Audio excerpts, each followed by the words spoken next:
Welcome, everyone. Thank you so much for joining us today as we transition to our second speaker series in our Genomics of Kidney Disease webinar series that is sponsored by the Center of Individualized Medicine here at Mayo Clinic. We're delighted you're here with us, and I am ecstatic to introduce Dr. Mira Hogan, who is our expert content and speaker for today. I'll give her a brief introduction so she can get a chance to tell us a little bit more about herself later. She's a consultant in the Department of Medicine, Division of Nephrology and Hypertension at Mayo Clinic in Rochester, Minnesota. She has a joint appointment in the Department of Medical Genetics, as well as the Division of Pediatric Nephrology. She holds the rank of Professor of Medicine at Mayo Clinic, and her main clinical interests are cystic and inherited renal diseases. We're so excited to have you, Dr. Hogan. And we want to start our webinar by just getting to know you a little bit more. So tell us who you are, where you're from, how you got interested in what you do, and what your current role at Mayo is. Thank you very much, Mira. Can you all see me and my slides? And am I in presentation mode? Okay, I would like to thank Mira and the organizers, Cara Mangold and Chris Scott from Center for Individualized Medicine at Mayo Clinic, Arizona, for inviting me to do this presentation. This has been a learning experience for me with webinar technology and how that's all works, and also, of course, continually learning about genetics in nephrology. I'm a clinical nephrologist, as Mira said, and I came to Mayo about 23 years ago, in my 24th year now, and I wanted a research career, and I began working with the PKD group, and since then I've had 20 more years or so working in genetics. And to be very specific about it, at that time, just before I was going into basic research in nephrology, the human genome was just being sequenced, and I'm going to explain kind of, while we go through this to make it interesting for you, how that interfaced with my PhD work and the timing of the draft human genome as the human genome sequencing began, to provide some perspective as to how it's taken really 20 years now or more to bring clinical genomics to the practice. My next slide is Dr. Hogan, we're not seeing your screen, so if you'd like to share, go ahead.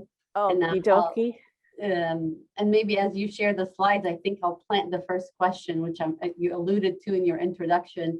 You were there when things were being discovered, and exponential growth has happened in defining the human genome and testing. So can you give us a landscape of what's in the literature for how genetic testing has evolved? Well, in general, I think there's an exponential growth in the last 3 years in information in genetics in clinical nephrology. However, the research work has been going on for this 20-year period, and all of that had to be staged on this background, which is shown in my first slide, of the very beginning back in 2000, when the research community were began to sequence the human genome from just one person. And that took 10, 15 years. I will show the timeline. But the very first genome sequence that was published was a very small creature, the fly, which has been used to study human disease genes and has contributed greatly to, for example, understanding of cancer biology and growth pathways. And around the same time, plant genomics sequencing had started with the mustard seed. And then in 2001, as when we were in the lab I was working on rat genome sequence, and I was mapping the ARPKD, the polycystic kidney disease pediatric locus, in a mouse, in a rat model. So we had draft rat genome, and there was pieces of the human genome every week being deposited into the NCBI, which is the human database, in 2001. And around that time, in the East Room of the White House, President Clinton and representatives from the NIH announced the publication of the first draft sequence of the human genome. However, when they announced that, to all that media splash, in fact, it was pretty disassembled, and there was pieces that were missing out of the human genome. So it wasn't perfect, but at least it was becoming available in a public database where researchers like us could map our sequence to that. And so when we come to looking at animals and flies, there are many genes that are in flies that are also preserved in humans. So that's conservation through evolution. And so this permits further analysis of these different gene structures. And for example, the one that we were working on, we were using rat sequence, and we were mapping to human, and we were mapping across to macaque, monkey, and then mouse, because then mouse came through in 2002, and this was a much better sequence. There was much better coverage of the mouse genome. And at the same time, the technology, the software, which we're also dependent on, the genome browsers, had become available to access these genome sequences and their annotations. And then as time progressed, international groups were working on a kind of a map of all the genes, and this is called a haplotype map, and draft sequence of a non-primate. So a non-human primate was published. And again, when I was in my PhD, we were using the non-human primates because there was missing human sequence, and this was very good. And again, the crop sequence was coming on. So the technologies were there in academic centers, and data was in the databases, public databases, where we could get to it. But it wasn't properly assembled. We had the genome browsers, but the assembly of the genome wasn't really mature yet. And so there was other different developments, progress made. For example, chromatin regions where they're tightly bound, the DNA is tightly bound around itself, as shown in this photograph here of something else, artwork, showing how the DNA is wrapped around chromatin, which made it difficult to sequence, and they had to figure out how to digest this DNA and apply new sequencing approaches as time went by. And the first then cancer genome sequencing in 2008, and then again reconstructing the whole genome. And a new technology then in 2008 was short read sequencing. So back in the days in the 1990s, when the research projects in for example PKD and Duchenne and the first genes that were identified, they were using long sequence from plasmid, but now we were able to use short reads because of new technology. And so and again, prenatal genetic testing in 2008 started to become available. So again, computational tools, high quality, high read seq, and single cell sequencing became online. And then in 2010, so 10 years ago, it took 10 years for this to come to the clinic, but we were able to reconstruct a large complex genome from these short read sequence technologies. And then they went back to evolutionary man, paleo man, and looked at the sequencing of ancient DNA in these. So again, technologies were catching up, computational techniques were coming up. And then in 2012, the research community started large-scale sequencing to catalog human genetic variation. I'm going to explain how important that is, because we're looking at single nucleotide variation and whether it is related to disease phenotypes. And then other animal, the fish sequence came on. And again, many of the genes that we work on in kidney disease are actually conserved to zebrafish. So this is highly helpful to correlate. And this is where computational biology helps to understand gene structure and function. And again, in 2014, you could look at particular species, and you could do the whole genome, not just coding, but non-coding sequence to capture all the genetic variation in a species. And now in the last 4 years, the technology that's really changed the rapidity of how we can do sequencing is this microfluidics-based sequencing approach. And so that means that these short read sequences here, like on the Lego, you have these pieces and you can assemble them together like a Lego, like a jigsaw on top, overlapping each other and giving you coverage. And so this then by 2007, just 3 years ago, this is giving us a platinum level quality of high quality genome reads from human and other species. And again, in human, then we want more to understand more about variation, because variation is very common. And this just became mature in 2020. And then the first gapless to telomere, which is the center of the chromosome, which is involved perhaps in the aging process. There's a lot of repeats in there. This was very difficult to sequence, but again, in 2020, a major advance in that they were able to sequence an entire human chromosome alone after those chromosomes were sorted and separated. Thank you, Dr. Hogan. I love how you provided the history with respect to your personal story. So as we learned a little bit about the evolution of the human genome and testing, can you give us a perspective of genetic testing in kidney disease? So how has that landscape changed with specific to the nephrology practice? So, you know, I've been back in the clinic for the last 15 years, but over this time frame, what we had to do was either send research testing, find a special lab that perhaps looked at one gene. And then over the last 4 years, because these microfluidics technologies such as Illumina, next generation sequencing has become available, Mayo Clinic, amongst other institutions, large academic institutions, has developed the resources for either research or clinical sequencing using next generation sequencing technologies. And so this is really now changing the landscape, because during this time, what we're able to do is link this back into the patient medical record, because the problem with research testing is it's out there, it's not really in the medical record, it has to be confirmed, it's not clinical. You have to be careful what you can put in the chart, and it really has to go through a next layer of clinical validation. So I've been through in my time, my career, these changes in evolution of our practice, and now I think nephrologists are really trying to catch up with the computational biology, the science, the analytic analysis that's needed to understand this. And there are many different companies offering this technology commercially. And so I think we can change. We have now changed. We really did focus on the clinical phenotype as nephrologists, as clinical nephrologists, and aware that many of these kidney diseases, patients that come to see us have monogenic causes of chronic kidney disease. In fact, up to 25% of our kidney failure patients.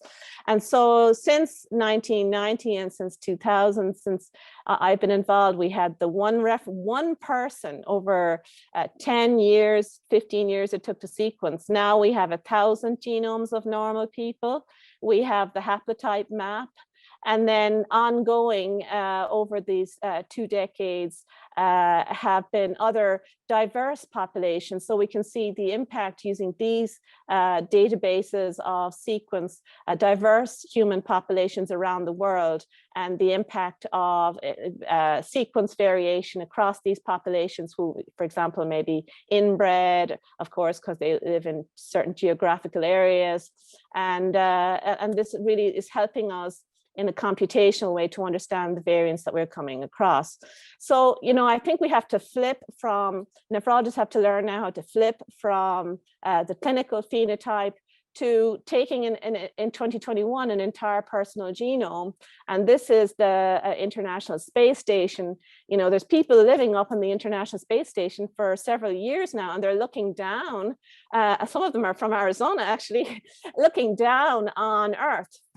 And the thing is that Earth is massive, and it's appreciated when we get the sequence back. and we're looking down on our patient's clinical phenotype and trying to understand the amount of things that we're seeing in the genome from that personalized data, that personalized medicine, and trying to understand what is relevant and what is not relevant. And that's where I think nephrologists are having trouble at this time in 2021. And we are seeing, as of yesterday, again, results coming back from commercial sequencing, and we're trying to understand, is it relevant to that patient's disease phenotype? So similar in this line of thought, there's definitely a resistance in the nephrology community. I think nephrologists haven't really bought into this yet, that perhaps we can do this level of in-depth personalized medicine, precision medicine, and apply it in nephrology. And there has been surveys of this, and nephrologists felt that there wasn't a lot of benefit to genetic testing, and it just outweighed the benefits really were outweighed by the amount of difficulty identifying the right test, the need for pre-test counseling, and then the huge burden of insurance pre-approval, at least in our healthcare organization in this country, where we have largely private healthcare insurance or government insurance, and to get through that, to get the test covered by insurance. Otherwise, it could be quite expensive, although the cost is coming down. But this is a huge barrier in busy clinic to getting these diagnostic options into reality. And so I think, you know, we've had some assistance from the Center for Individualized Medicine in taking this on in our practice, and it's been slow. It's taken us 3 years, but we have now developed a very nice genetic testing workflow, and we are using the technologies that are commercially available and available in-house for some disease genes. All of our, we have a genomics lab in Mayo Clinic, and then we also use commercial sequencing. And there are 3 major types of massive next generation sequencing types. And I want to make sure that everybody's clear on this. So targeted genes panel sequencing is, for example, we take a cystic disease gene panel. So, and we take all the genes for cystic disease or kidney diseases, and take thousands of genes. Our current targeted gene sequencing for kidney disease, we're just revising our panel, and we have over 400 genes. So 400 genes that have been reported to be associated with kidney diseases, but you could have thousands of genes on a targeted panel sequencing.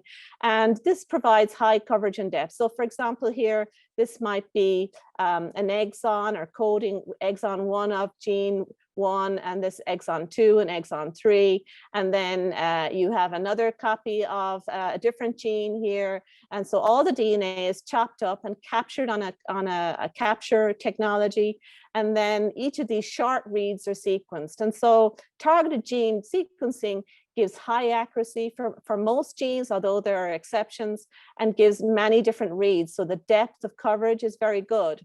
Now, so this is good, but it can still miss genes where there might be issues with using this technology.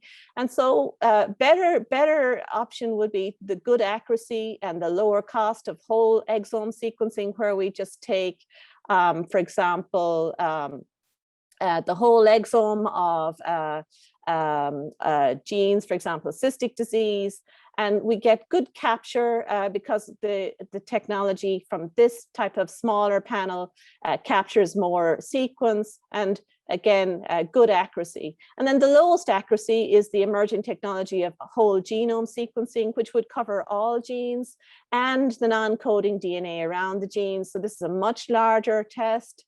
It gives lower coverage, and you're going to miss lots, and it's going to give lower accuracy. So we tend to want to use this technology or this technology initially, and I'll get into that some more. And these are now cost effective. But before we can get into that, I think we need to talk about human variation. So there are 3.1 billion nucleotides in the human genome.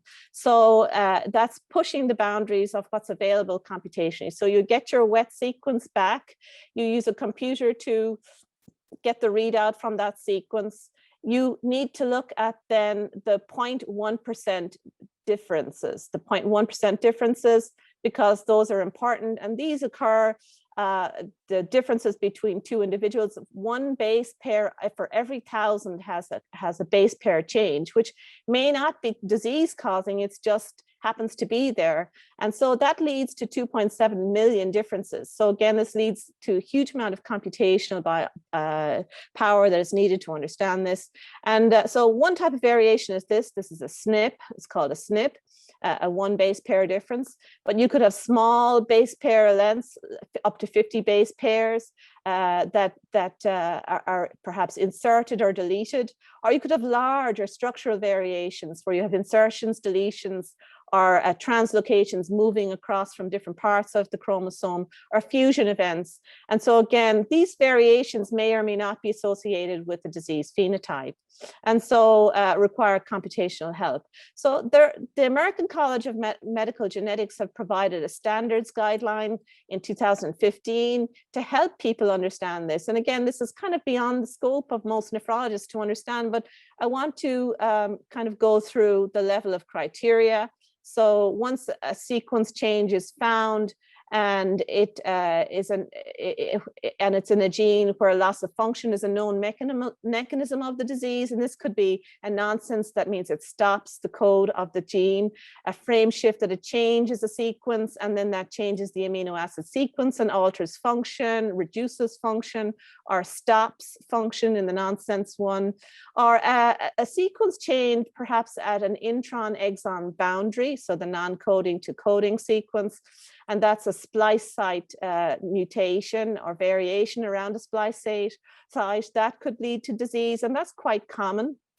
And then the initiation codon, the start methionine, if that's altered, well, then you won't get translation of the protein, or single or multi-exon deletions could occur. So that's very strong evidence for that type of variation causing disease. But then you would have a strong, so a lower level would be a strong evidence, again, looking at amino acid sequence, looking at segregation in a family, if there are other affecteds, and we'll look at examples of this. Or if there's a lot of in vitro or functional evidence that perhaps the mutation change is associated with, for example, in a channel, loss of channel function, would be very good evidence. And then again, looking at these databases that I mentioned where we have normal human individuals. So the main one we look at nowadays is GNOMAD it's called. You can look in there and see in normal individuals if that variant is seen in the normal population, and if it isn't, or if it's very, very low, for example, 1 in a million people, well, then the likelihood, if it's in somebody with the disease, it's likely to be associated with the disease and pathogenic. And then there are other levels of lower criteria that are less strong, the moderate criteria. And again, they're quite good though. Moderate, it means that the variation is located in a mutation hotspot. So we go back to the literature, we look at our in silico computational mapping, and I'll show you how we do that. Or for example, a variation occurring that leads to an amino acid change in a protein functional domain of, for example, an enzyme active site, then that would be moderately good evidence. So again, recessive disorders, there's a lot of recessive disorders that are coming to prominence in nephrology and kidney diseases. And for this, you would have to have the change in trans with the pathogenic variant, and leading to alteration in the protein, stop the protein being made. And then missense mutations again, if it has been seen before. So these are examples of moderate criteria. And then supporting, you can look at that. So these criteria, we stick fairly rigidly to these. And again, there are hardly any disease-specific guidelines yet in nephrology, but this I'm going to talk about ClinVar and what they're doing, ClinGen. There's some people working on this. Thank you, Dr. Hogan. Can you share with us existing panels? You referred to that when you talked about the different types of testing that we can perform. What are available kidney panels? Okay, so, probably there are 10 to 20 centers around the United States, and everybody's going to have a different panel. So there is no really true standardization yet, but I think the large academic medical centers are going to want to have some kind of audit process of this, and I will show you what we've been doing. So again, our main workhorse in our group here is to use the exome-based a comprehensive panel for kidney disease. So the renal gene panel, the Mayo renal gene panel. And so we are continuously updating this, and we have a flexible number of genes. As I mentioned, as of this morning, we have over 400 genes included. And these genes fit specific kidney disease phenotypes. And we can then add genes on the fly to this list. And we can reflex this test then to the entire human exome of more than 3,000 genes. The sequence is all there. If we're using a commercial vendor, we have to buy back that sequence in some cases. And some companies will give it to us in a computational file. This is cost effective now, I would say. It costs more than targeted panels, which I will come to as the other option. But you cannot always see small copy number variation events with this type of technology. And it's going to be weaker as a technology in genes with high homology. And so there are some genes such as PKD1 that has duplicated similar genes 5 times on chromosome 16, and there is a high GC content region in the PKD1 gene. So this technology may not be perfect, but people are working on this. And then there's the exome sequencing itself. So you could do all 3,000 genes on exome sequencing, but that then creates the problem that you have more analysis, and who's going to do that analysis? And it's somebody has to do it, and it takes many hours and computational skills. And that person may not be an expert in that particular phenotype or disease. So we want to go with this one because it's going to help us focus on the most important kidney disease genes. And then there's now 2 recent papers from other academic medical centers using genome-based comprehensive panel. And again, this is different, it's more expensive. This is using the analysis of all the coding and non-coding regions of candidate genes. So you do your whole genome, all 3,000 genes, but the coding and the non-coding sequence. So again, this is even more information, more coverage than exome sequencing, but it's more reliable for the copy number analysis. As I showed in the slide, you can look at all the short read sequences. And this is very powerful, but it's going to give you a lot more data to analyze. So this is from our recent paper, just in press. We've put together these because these technologies are increasingly being used. And in fact, I've seen patients that have had 2 whole exomes done by perhaps 2 subspecialty groups, but neither one is talking to the other. So these are increasingly very common. But like I said, 15 years ago, we were relying on single gene sequencing. For example, if we had a patient that came into the nephrology clinic and described Fabry symptoms, peripheral neuropathy, kidney failure, or a cystic disease, epilepsy, TSC, or ARPKD type phenotype with kidney disease, pediatric onset, and liver fibrosis, we would go for single gene sequencing. And so if somebody comes in as a suspect with Fabry disease, which we would see several times a year, we would just go and do the Fabry gene testing. At this point, it's a small gene. It can be done in-house with simple standard Sanger sequencing. However, it's low throughput, it's time consuming, and you may not see mosaicism using this technology. But it's only limited to that disease gene, so it may be negative, and then what do you do?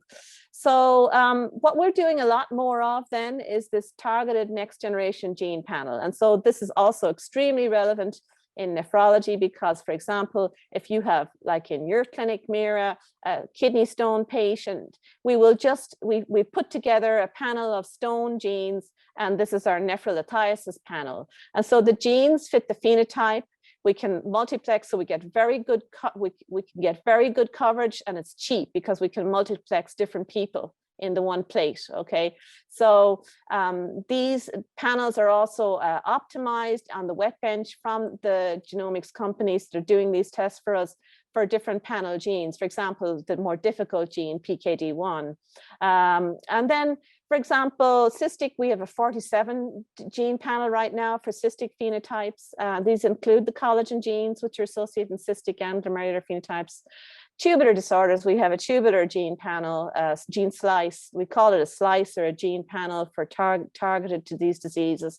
We have a nephrotic diseases a panel comprising of 50 genes, and we have a CACUT. So if you have somebody that comes in and they have a dysplastic kidney, or they have reflux history, or childhood disease, or a missing kidney, CACUT is the panel to use. Okay. So so those are kind of where we're at the moment. Increasingly, we've been using the targeted disease gene panel because the coverage is very good and it's fast. It comes back in about 4 weeks. I think I'm most impressed by the fact that the targeted panels requires understanding of the current literature, constant updating, widening the panel to really meet what we're learning from the research standpoint, and then translating into the clinical practice. So with that, can you give us a little bit of perspective of how you built the Mayo Genetic Nephrology Clinic? Okay, so again, assistance from the Center for Individualized Medicine. We've set up a genome odyssey board, a nephrology genome board, and the essential characteristic of this genome board is having somebody involved that's both in the clinical nephrology, has training in clinical nephrology and in genomics. And so what we have done is we've set up the infrastructure by training our desk staff. My medical assistant, Genia, we log all the cases. We order, you can have a patient come for a consult for example, for a stone in your clinic this afternoon. You can draw the blood, save the DNA. They can go back to their home 100 miles away. You have the DNA. And then you can start the pre-test counseling. And most patients are very happy that you discuss this now, that you're going to do 21st century testing. You can discuss the value of it, the upside and downside of genetic testing. And then you may need help getting the testing ordered. So what we've done to help with that, we've modified this a little bit in that we have a genetic testing unit, and we are now asking the assistance of our genetic counselors up front at the ordering. And this can be done now with current technologies. With Zoom, they can do a video call with the patient next day if they have to go home, or they can meet the patient same day, get the right testing. So a kidney stone patient, you will probably want the kidney stone panel. And then in 4 weeks or 3 months, depending on what test you order, the results will be obtained. The results from the commercial sequencing companies will be reviewed by us, and we will do our own in-house evaluation of these results. And we will put this together with the clinical presentation, which is not available to the outside company. We will review these individual cases at the genomics board. And it's essential that if anyone's had a kidney biopsy or recent imaging, that all of the information is provided.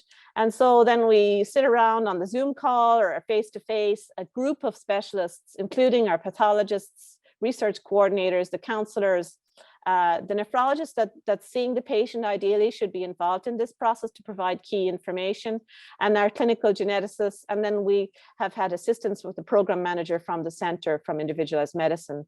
And then we will look at the recommendations based on the report of the results, and then we will interpret that, and we may agree or disagree or upgrade the variant that's seen to pathogenic if we find additional information. And then we go back to the genetic counselor or me. We will go back to the referring nephrologist and provide them advice as to the next steps. And our genetic counselors do a very nice job of gathering a family pedigree where needed, affected, unaffected, gathering additional medical records. Sometimes our kidney biopsy takes a few weeks to come in if it's done somewhere else. And again, our pathologist will have looked at this. And then we'll be able to recommend whether additional testing, for example, other family members, and then look at the results and provide further recommendations if research is needed or additional omic studies. We've just published our results in Chronic Kidney Disease, American Journal of Kidney Disease online journal, which is coming up in press. And we would have about a 41% detection rate with this kind of selected patient group. And really, it boils down to the nephrologist that's seeing the patient, deciding, making the critical decision, is genetic testing going to be relevant here? And so if I see a kidney stone patient or a cystic patient and the diagnosis is not clear, in my clinic, all of these are a patient with undiagnosed proteinuria chronic kidney disease, maybe nephrotic or non-nephrotic, we will offer this to them. So Dr. Hogan, you alluded to diagnostic yield of almost 40% or almost 44%. What's generally the diagnostic yield where you have a positive test after a genetic panel is set? Well, it depends on the disease group. I have put together here what we're seeing in the medical literature for the last 3 years. And the most prominent and high impact publications in the nephrology field was the Groupman study in the New England Journal, which was Ali Garavi's group, a multi-center referral of over 3,000 patients with end-stage kidney disease on dialysis, and a control, which was the control population, and all comers that with kidney disease, including diagnosed clinically or not, and so all major categories of kidney disease, and then kidney disease of unknown cause, and they get almost a 10% detection rate in this very large study, which was profound, has had a profound impact. This paper has in our community. But you can see here from these other developed countries, in the last 3 years, there's a plethora of publications with large populations across adult and peds populations. And again, binning these patients into their phenotype of perhaps Kakut, undiagnosed kidney disease, a family history, nephropathies, glomerular disease, unknown cause, again, using mainly exome sequencing, exome panels of various sizes. And you can see the rates are up to 72% in some populations. I would say this group here, though, probably use selected cohorts. But you can see the rates are very good for detection and similar to the rates that we've had in our center. So many places are doing this now. What's not really clear is how good the quality is. A lot of these places are doing this as a research test. They may not be using commercial or clinical labs, commercial testing or clinical labs, which would give a higher standard for criteria.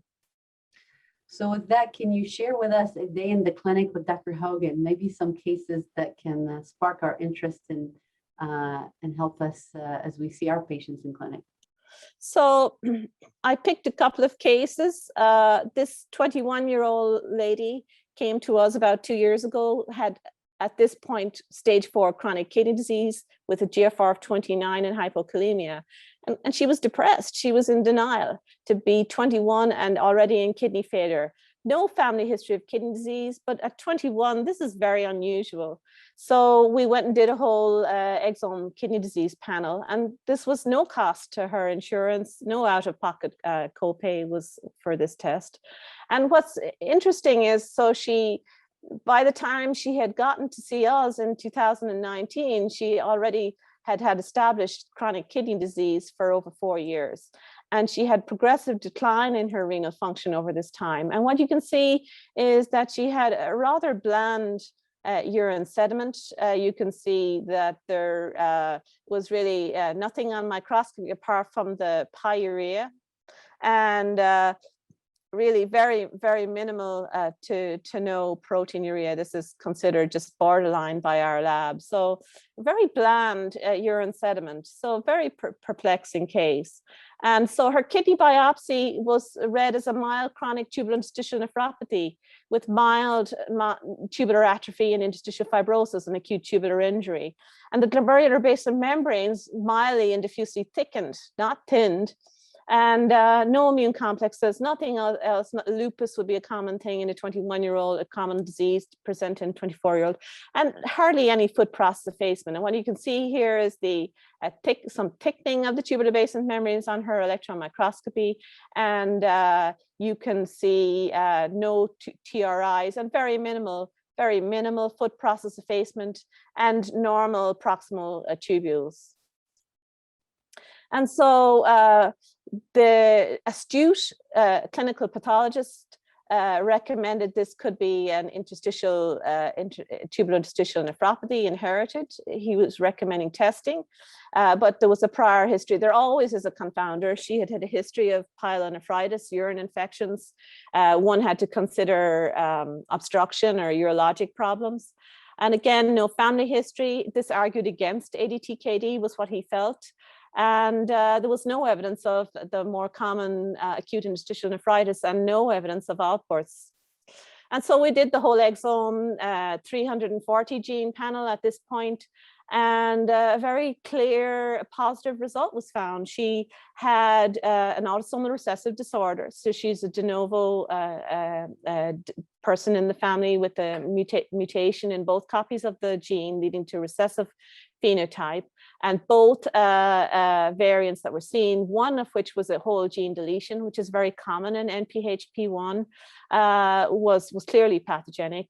And the second was a G2A change in the coding sequence at base 1027, leading to a glycine to arginine amino acid 343 substitution, so a missense change. And again, this was felt to be pathogenic using those ACMG criteria.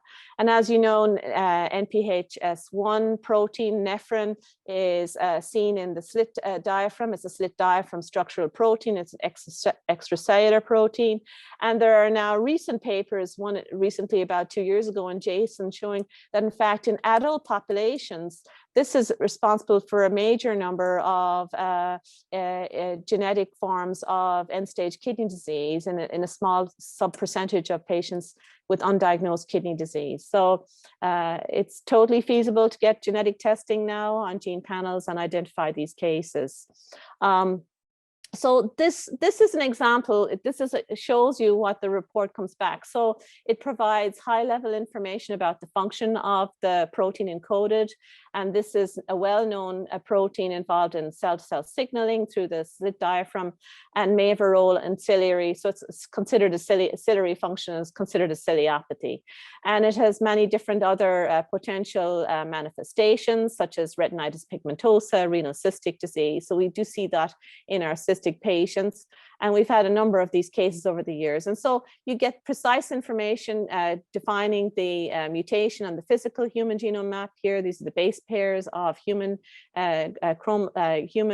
genome version 37 at this point. Since 2000, we're on now version 37 of the human genome, and you can see that this heterozygous deletion involved the first 1 to 20 exons, and so it's very common that you see this.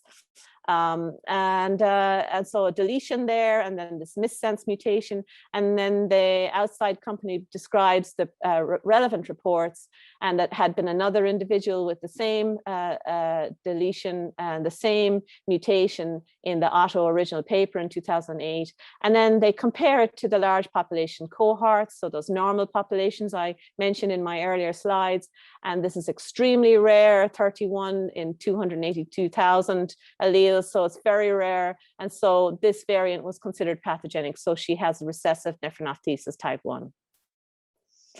So on to the second of 2 cases, a 41-year-old man with FSGS who came to see me again around 2019 and had proteinuria since 2005 and had been seen at another major medical center, which now also is doing this type of sequencing. He had not been offered genetic testing. He had about 1,000 milligrams of protein, and this was progressing over time, and he had stage 2 chronic kidney disease. He was not nephrotic. This GFR reduction was confirmed by cystatin C, and you can see he had nephrotic range proteinuria and a nephrotic type sediment, and quantitated at 7 grams of proteinuria. Now, he was overweight, he was in the obese category, had untreated sleep apnea, and was an ex-smoker. And our renal pathologist reviewed his outside kidney biopsy showing 12 glomeruli, 2 globally sclerotic and 2 showing segmental scars, and they favored a secondary FSGS. And so what should be done next for case 2? We'll take your polls now. Should you obtain a detailed family history? Should you just proceed to genetic testing? Should you refer him to the dietitian, get him on a weight loss program and sodium restriction? Should you repeat the kidney biopsy, or should you begin steroids? Okay, so I think you should do all of these. In fact, well, we have the kidney biopsy. The question is this man going to benefit from steroid therapy, which is a horrendous complication rate, depression, mood, hyperglycemia, bone disease in this population? Or should we just go ahead and get genetic testing? And right now in 2021, I think there would be controversy at this point. Would we just do genetic testing in the first place and not even do the kidney biopsy? But the biopsy was done here and was available, but showed non-specific changes. However, the genetic analysis showed on the gene panel that he had a mutation in TRPC6. But initially, this was called by the outside review as a variant of uncertain significance. So this was concerning but worrisome and did not meet the American College of Medical Genetics criteria for disease causation, because it was a missense variant and they didn't feel it met the criteria. Now, TRPC6 is a channel protein, again on the slit diaphragm, and in 2006, Michelle Wynn and another group cloned that gene and identified that it was a channel. And so we were left then, the Nephrology Genome Board has to advise, well, it was my patient, but we reviewed this case at the Nephrology Genome Board. And after about a month, while we were waiting to put this case on our meeting, we received further information from the company, which confirmed that they changed their opinion that this was actually a pathogenic mutation. And I want to show you here, this is a genome visualizer software that we use, and it shows that this gene has 13 exons or coding regions. And then you can zoom in on the exon of interest, exon 13, and then we pull up the sequence here of the cis and trans strands, and you can see the nucleotides here, and you can determine how well conserved they are. They're highly conserved. And then you go in here to the individual sequence and then the translated protein, and you see that at amino acid 896 or 268, I believe it was 6, that you change, if you change that T to a C, I think it was, this changes the amino acid from a tyrosine to asparagine. And so, well, that could still not be a disease causing, but if you go into the GNOME AD NOMAD database, you see that there are no other people with that type of change. And then if you go to the exome sequencing project, you see there are no changes reported there. There are upstream and downstream. And in ClinVar, there are some variants noted around it, but that are thought to be disease causing, but not to the particular nucleotide. So further evidence became available, and you can see that this change, it was changing the amino acid, it was changing to the structure of this functional domain in this protein, the ankyrin repeat containing domain, which is potentially involved in the channel part of the protein. And so in the end, at the Genome Odyssey board, we had a look at the sequence ourselves, and we used the standard criteria, and we upgraded this variant to a pathogenic mutation. So what do we know about TRPC6? Well, we haven't had that many cases of. There's not that many cases reported in the literature, but it is a channel. It's on the slit diaphragm. And so to better understand it, his parents underwent parental testing. So our genetic counselors helped us get additional information on this family. And the mother had the same variant, and her brother had proteinuria, but details were limited. A half brother, age 34, had proteinuria. An aunt was a carrier of an unknown genetic disorder that her daughter had. Her grandfather's death certificate was brought to us, and he died of chronic glomerulonephritis. And then we recommended that the patient's mother and his children have a nephrology referral, And one of his children, we were able to sequence for the same cost included in the whole exome. The company did the sequencing, and the patient's son also had the same mutation. So pathogenic mutations in TRPC6, these are causing autosomal dominant FSGS. There are a number of reports, although a rarer cause of steroid resistance FSGS.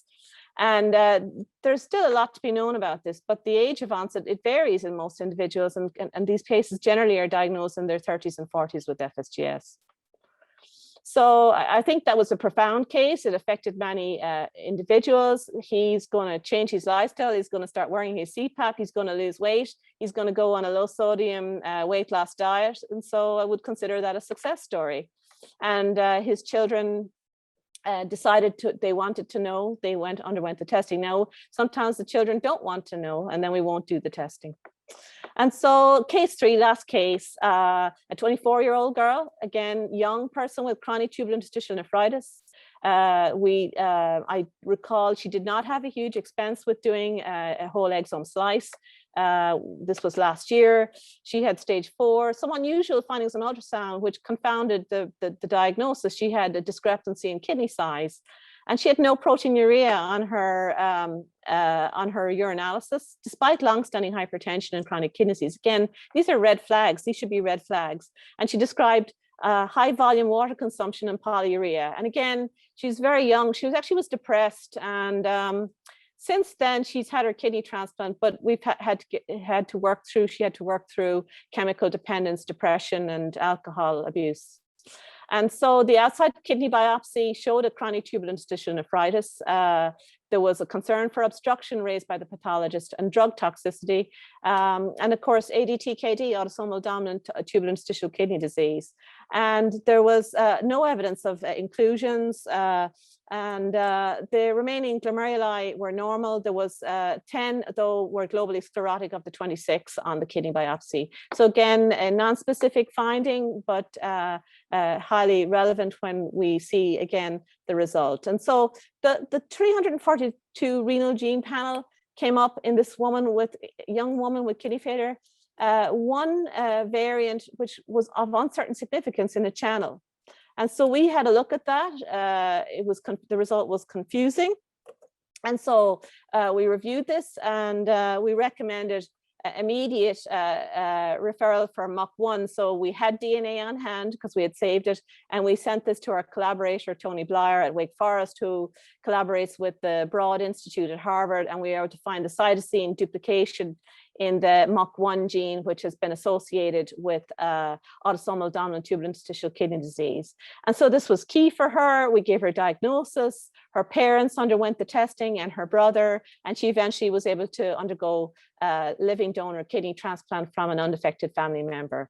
And she overcame her problems and depression, and has now had a kidney transplant. And so the point I want to make here is, for a subset of individuals with tubulointerstitial disease, a targeted analysis of this cytosine insertion, which is a very common mutation for the MUC1, which was obtained as a standalone test. And this is free, and we can do this through Mayo. We have a portal to do this and a way to order it and send it to our collaborators, and hers was positive. So this is an active area of interest, and we're collaborating with that group, and it's more and more cases are being identified as autosomal dominant TKD. So I think I'm almost at the end here, Mira. Yeah, I'm just in awe. This is really amazing, and it really makes it real when you see true case and the outcome, and how powerful genetic testing is for our patients. And I hope that will be inspiring for all of us. I know we're for the last 5 minutes. I didn't see any Q&A questions, so unless they come through, do you want to give us like a 2-minute vision of the future? What do you see as maybe where genomics of kidney disease is going to go in the next 5-10 years, or maybe some of the challenges? Well, first of all, I'd like to say I think there's a tremendous opportunity for Mayo Clinic, our Arizona site and Florida site, to collaborate with us, and perhaps we can have some kind of shared genetics Odyssey board meetings, perhaps on a periodic basis, where we could learn from each other's cases. Due to the diversity of the US populations, I think that could be very interesting. And I think in the next 5 to 10 years, what I see as the major challenges will be education of our nephrology providers on how to use these tests effectively, cost effectively, when to use them, when to order genetic testing before kidney biopsy, and then how to use the multidisciplinary genome Odyssey board effectively. And then there are huge challenges coming again with data analysis. We frequently see outside reports with variants of undetermined significance and confused nephrology providers wondering what to do. So we also can help review those and determine if the variant that's seen is medically actionable. There's definitely a lot of work that's going to have to be done in kidney disease in the next few years in order to better understand, for example, collagen mutations, which ones are pathogenic, and cystic disease is another challenge. As a stone, I think the tremendous number of new genes occurring and associated with hereditary stone disease is a huge area of growth, and there are now clinical trials of, for example, stone disease therapies that may be effective. And in addition to the data for kidney disease genes, I think at some point we're going to also be adding on pharmacogenomic data, so we will know if the patient is going to be sensitive perhaps to immunosuppressive therapy. If we decide to treat somebody, I think we can get the pharmacogenomic data on their metabolism status for particular drugs. And then people are already walking in with their genome on a chip. We have patients that come for a second opinion and they're bringing their genome with them. And the question will be in our local practice, however, will be how we're going to view genome data. We really, in the 21st century, in the next 5-10 years, it is anticipated from SIM that we will have viewable genome data, so we can always go back to it then for the rest of our lives. So if I present with a DVT in the emergency room, my genome will be on file as it is now on a chip, and it'll be in my medical record, and we can go back and look at my blood clotting thrombotic genes. And then simultaneously, there's a new initiative called ClinGen by the NIH, developing consensus guidelines for mutations, for example, in collagen genes, cystic diseases. And so the nephrology community is going to need people that are expert and make advances in understanding the mutations in these different disease groups. So we'll need working groups, and that has started. And then already we're starting working on pre-implantation diagnosis. We do have the capacity for this at Rochester site. It's in its early phase. I can't say that I've done it yet, but I'm discussing it with my patients now. It's expensive. It's not covered by insurance in many cases. We're already at targeted therapies. We're already collaborating with the Neptune Consortium for Nephrotic Diseases, and there are molecularly targeted therapies now coming online. And then there are options for gene editing. So can you insert the repaired gene, and can that fix the phenotype? So there are huge opportunities coming in the next few years with a lot more work and dedication from the people working in this area. So to wrap up, I'd like to thank our collaborators from SIM, Filippo Pinto de Vero in particular from Clinical Genomics and SIM, all my colleagues, the members of the Division of Nephrology and Hypertension who referred the cases, our collaborators in the complement and the genomics labs at Mayo Clinic who do internal testing, and the Blyer group at Wake Forest. Dr. Hogan, we're right on time, but I'm going to go over maybe by 1 minute if we can. Dr. Rubin joined us. Thank you, Dr. Rubin, for joining us for the second webinar here. And he had a question about, he alluded to that, will genomics replace the need for an invasive kidney biopsy in the future? Do you see that in the next 5 to 10 years? I think that there's a good possibility that it could in some cases. And I think that there's going to have to be probably further academic work done in this area in understanding the role for when should the testing be done beforehand. At the moment, I would tend to order it simultaneously. I think there is some work from other groups going on cost effectiveness. I think that it's becoming increasingly cost effective and maybe cheaper than kidney biopsy and more precise in certain cases. So I think there's lots more work that needs to be done there. Thank you, Dr. Hogan. That was fantastic. I feel like I went to the moon and came back. So thank you for this wonderful experience. Have a wonderful day, everyone. And we look forward to seeing you for our next webinar series on transplant